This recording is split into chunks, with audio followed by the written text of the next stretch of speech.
Hello, booktubers, wherever or whenever you might be. It's about midday here. And I've done 3 videos so far, an introductory one and then a couple about music, but I'm going to tackle a serious book this time. During the month of April, I happened to read just one book, but it was the Canterbury Tales, the whole thing. It's not that long. It's in the edition I've got 600 pages, Geoffrey Chaucer, yeah. And but of course it's in Middle English, which is a little challenging. You have to keep looking up in the glossary. You can get modern versions, but I wanted to experience what was, I think it's meant, this edition is meant to be similar to the original. A friend gave me this. It's a very old Oxford University Press edition, and it says from the text of W. Skeat. He was a great authority on Chaucer, and late 19th century, early 20th, going back a bit. And I thought this is going to be a challenge, so I think the first one, I thought I'll just read one of these tales, see what it's like. I'm not an academic. I've never read it before. Didn't study it at school. Some of my comrades did, but I didn't, because I didn't do literature at sixth form anyway. So I've never ever read it. I've heard of it, of course, but never read it before. So you know, it's a new experience, and I was prepared to give it a go. But if I didn't like it, I would not continue. So I read The Wife of Bath's Tale, which many people say is one of the best ones. It's quite long as well. Anyway, so I read that. And then I thought, I'll read a bit more. Read the introduction, read the prologue. And then something about it, I just kept going. Very slowly, because you have to keep, checking up on meanings of words, and that the grammar and everything is all unfamiliar. It's Middle English, it's not Old English. Old English is even more difficult. But the Middle English, it's you get to like it. It's got a certain resonance, and obviously a lot of that is down to Chaucer's writing. Most of it's in verse. Not all of it, but most of it's in verse. It so happens, actually, that this, the Canterbury Tales, was the first book printed in English in 1476. So it's 550 years. So it's a good time to read it. 550-year anniversary. Printed by William Caxton, of course.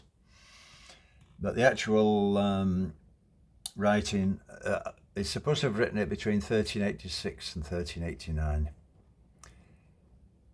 I can't work out if he actually did a pilgrimage or whether it was imaginary. Did he actually do this pilgrimage? People will know. As I say, I'm not an academic. I've never taught literature or anything like that. I read for pleasure purely. But I thought this one is worth looking at. Some classics, of course, can be rather tedious, but this isn't. But it's very small print, so to read any of it. This is how it starts. I think that the start of it is quite well known. And again, I will probably mispronounce. Here beginneth the book of the Tales of Canterbury, the prologue. One that April with his showers sought, the drought of March hath pierced to the root, and bathed every vein in switch liqueur, of which virtue engendered is the flower. One Zephyrus eke with his sweet breath inspired hath in every holt and heath the tender crops, and the young sun hath in the ram his half coursey run, and small fowls maken melody that sleepen all the night with open eye.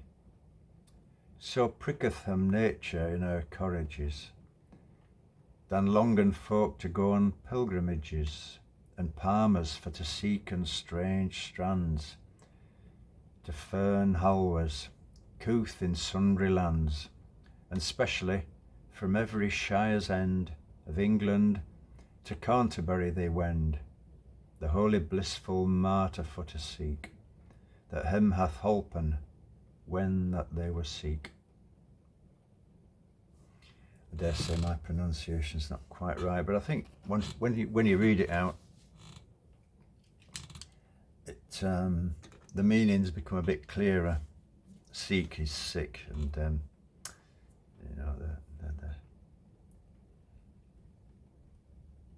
April with his showers soaked. That means just soaked, just means sweet. So it's beautiful, really, beautiful language. A real rhythm to it and the pace to it. So the prologue introduces the various travellers. There are 30, but there aren't 30 tales, there's 24 tales. So it seems, or it's reputed that it's incomplete and he didn't finish it. And there should have been a lot more stories. It begins with the Knight's Tale, which is a kind of classical chivalric tale with Theseus and all these things, and story about love and revenge, violence, death. It's a good story though. And then it moves on to a complete change of emphasis with the Miller's Tale, and that's quite funny how that starts off. The Miller, there's a humorous kind of beginning to it. The Miller's drunk, and he says, "I want to tell my story now," and they all try to tell him to be quiet. Perhaps the Miller's there as a contrast to the sort of very aristocratic knight, as we get a Miller, and it is a very debauched tale, humorous kind of tale. And it's followed by the Reeves Tale, which is also a bit in that kind of area as well. I know when I was at school, and these kind of tales appeal to schoolboys. Very rude and I don't know, humorous. And then it comes to the Man of Law's Tale, which is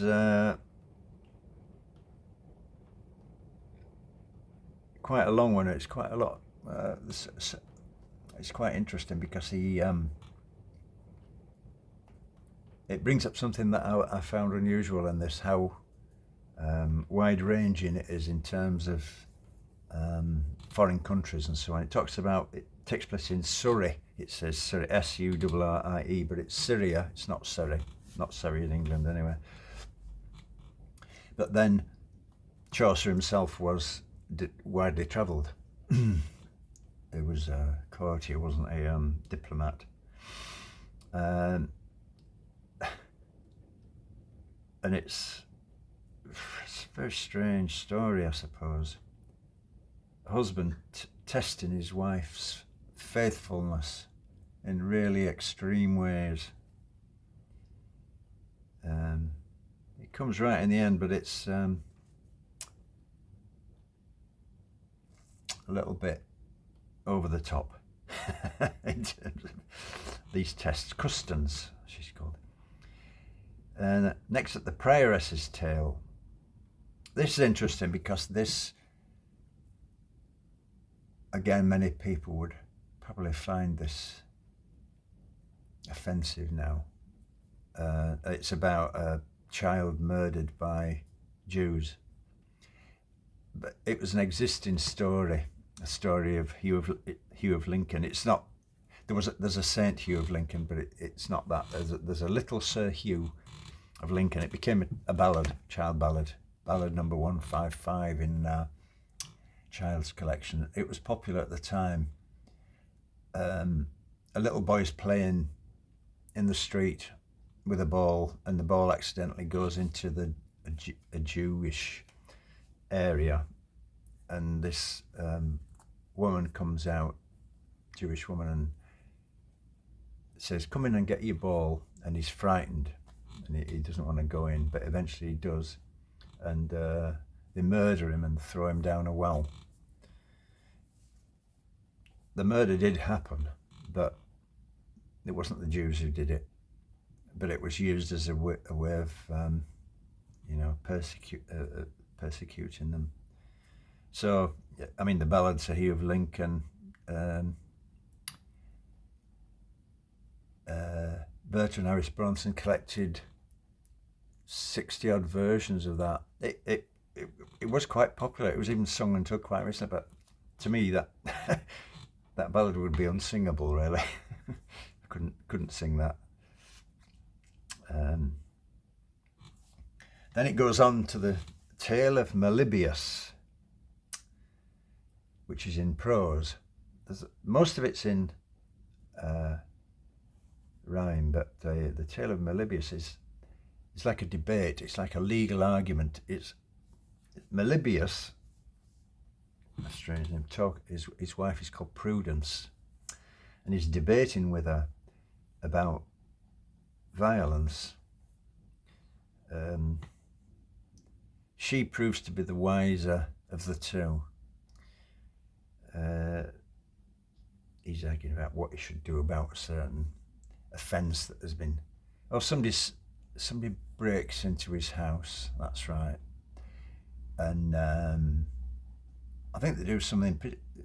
I can't remember exactly whether they murder his daughter or something. Something really horrendous, anyway. And he's all for revenge. Violence, he wants them executed.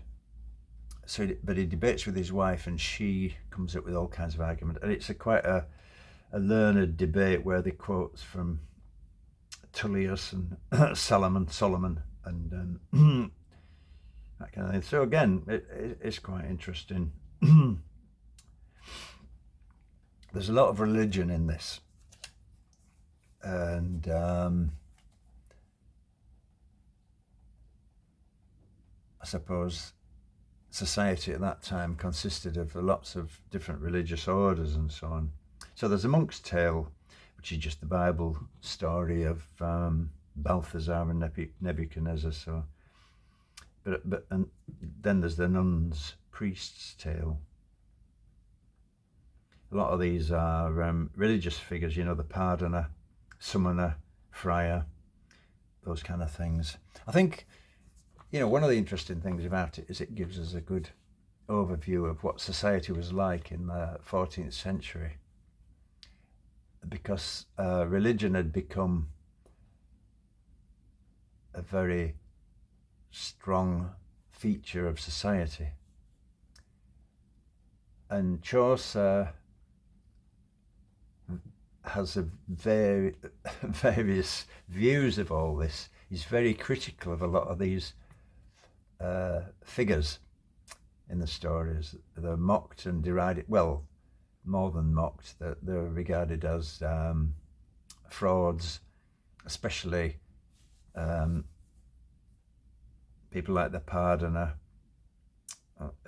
who they sold indulgences, and obviously that was one of the reasons for the Martin Luther's 95 Theses, was the selling of indulgences, and it was a way the church to make money and to prey on people's fears of hell and that kind of thing. The Pardoner's Tales is a very good, powerful story. Three sort of young men go out into the forest and they meet an old man. There's more to it than this, I'm just doing it, remembering it. And this, they mock him and deride this out. They say they've heard about death or death. We've heard he's in here somewhere. And the old man says, yeah, I can show you where he is. And I'll tell you where. There's a big pot of gold coins. And so they're kind of puzzled by this. But of course, there's a big moral to this story.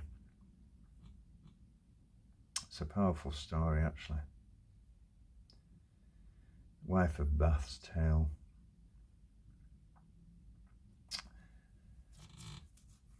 That's a popular one, I think. The wife of Bath he's had 5 husbands, and she talks about her life in the story, and then she tells her own tale. A lot of them, in a lot of the tales, there's a prologue where the person talks about themselves first to lead into their story, and there's a long prologue for this one. But then it hovers around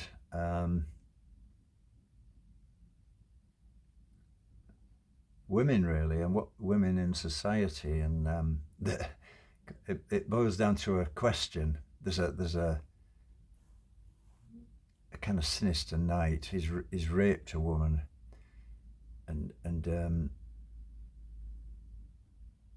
to avoid execution, he has to find out what it is that women really want. That's that question. What is it that women really want? He has to find the answer to that. And yes, various people. He gets all sorts of answers. Money, husband, blah, blah, blah, all these kind of things, which are all rejected. And eventually he finds an old, I think called an old hag. And she says, I do know the answer, but you must agree to marry me before I'll tell you. So he's got this conundrum. If he doesn't answer this question, he's got a certain amount of time to find the answer to it. If he doesn't answer it, he'll be executed. But he doesn't want to marry this woman either. But he does agree to it, of course. And the answer's interesting. What do all women want? And it makes sense. Sovereignty. Doesn't mean sovereignty in terms of being queen or anything. It means self-possession, self-command, to be your own person. Well, that's how I read it. I could be wrong. And so it's a good answer. And then he has to sort out what he's going to do. He escapes the death penalty, but he's stuck in this other fact that he's got to marry this lady, and he won't go to bed with her. And she says, "Why not? Why not?" Anyway, there's more to discover about that. I'm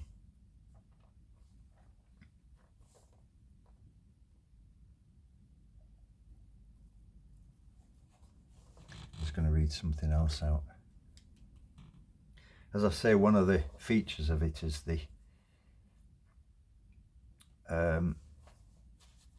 friction between various religious characters.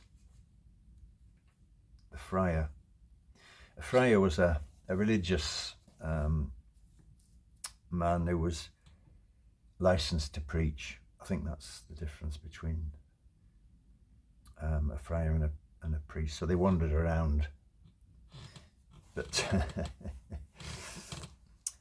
there's a man called a summoner as well, and they hate each other.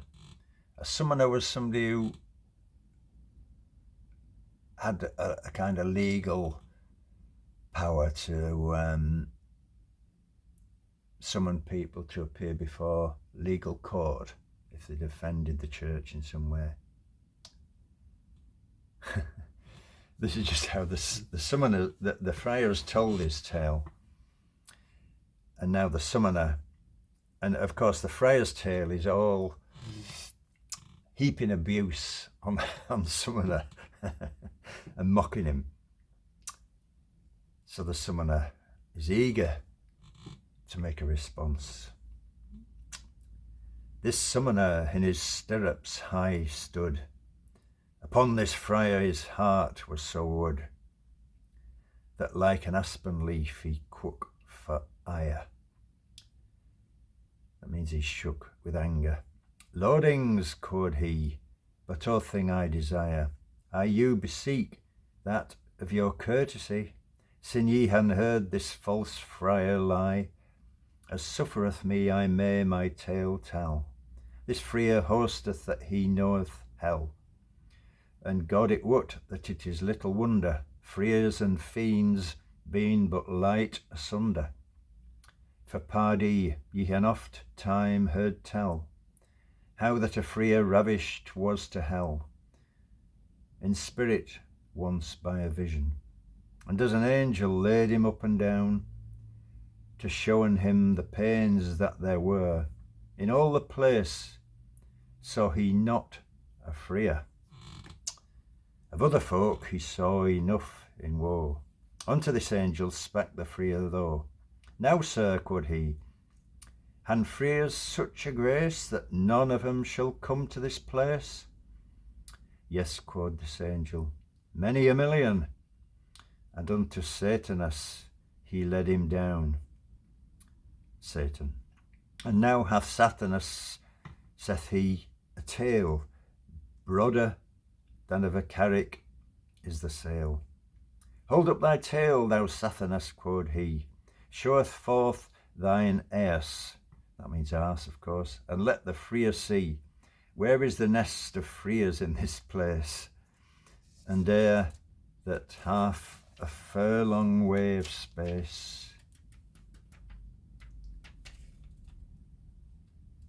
Right so as bees out swarms from a hive, out of the devil's arse they're gonna drive 20,000 friars in a rout, and throughout hell swarmed and about, and coming again as fast as they may gone, and in his arse they crepten every one. He clapped his tail again and lay full still. This friar, when he looked, had his fill upon the torments of this sorry place. His spirit God restored of his grace unto his body again, and he awoke, but nevertheless for fear yet he quoke. So was the devil's arse aye in his mind, that is his heritage of very kind. God save you all, save this cursed friar. My prologue will I end in this manner. So then he starts his tale, the summoner. Yeah. So, yeah, and it ends with, it ends on a bit of a damp squib, the Parson's Tale, which is in prose and very long, and it's just a sermon really, and a bit boring, it has to be said. But anyway, that's this a layman's look at the Canterbury Tales.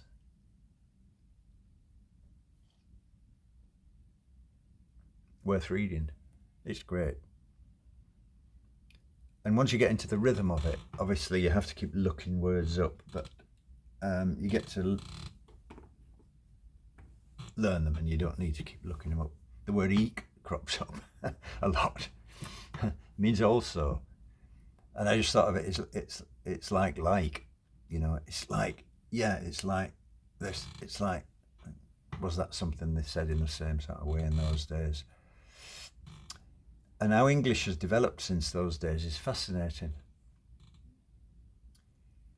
And in the introduction to it, Skeet talks about how different Middle English is from the English of today and the English of Shakespeare. He said, from Shakespeare to now, which is 400 years,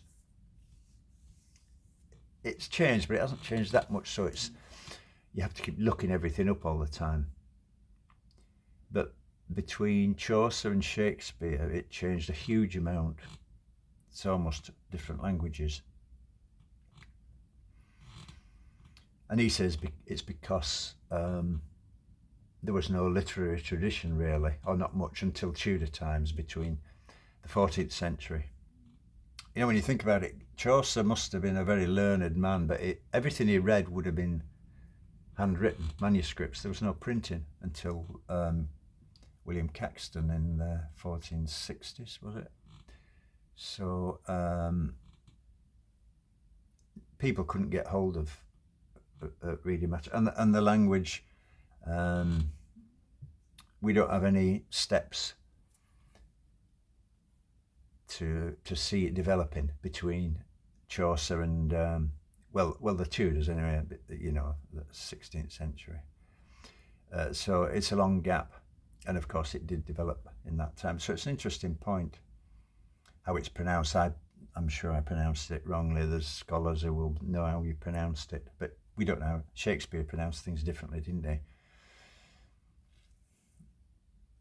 But it shows the beauty of the language. And it was the first time, apparently, anybody had written in the vernacular, the language of ordinary people. Before, everything was in Latin. And you had to be well educated to read Latin. And the language of the court was French, of course, Norman French. So Chaucer was a radical, and he wrote in a language that everybody could understand. And he wrote about ordinary people, didn't he? You know, the wife of Bath and people like that. And he wasn't afraid of criticising. But I think what's nice about it is it gives you an insight into what it might have been like at that time, how society was at that time with these pilgrims.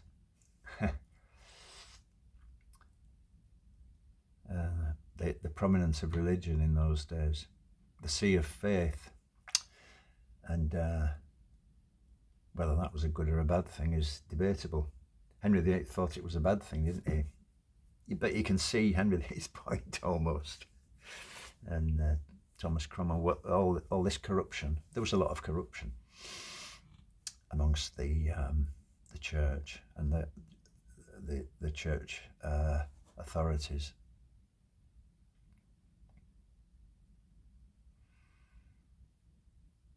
A lot of these stories as well, the tales have been reinterpreted and have been passed on, haven't they? Like the Pardoner's Tale, I'm sure I've heard that told in other forms. Since then, plays and various things have been created from it.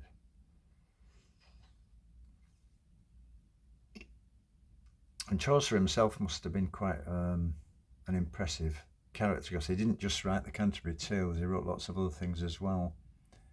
Who did he write for? Because he can't have had a wide public because there was no printing. So there would have been scribes writing things out. I mean, the Canterbury Tales is in that edition in tiny print is 600 pages. So to write that out by hand is difficult. There's nothing survives of his handwriting apparently, but there are many manuscripts, different versions. I think read somewhere 24, 25 versions of the Canterbury Tales before it was put into print. And as I say, it was put into print in 1476, so exactly 550 years ago.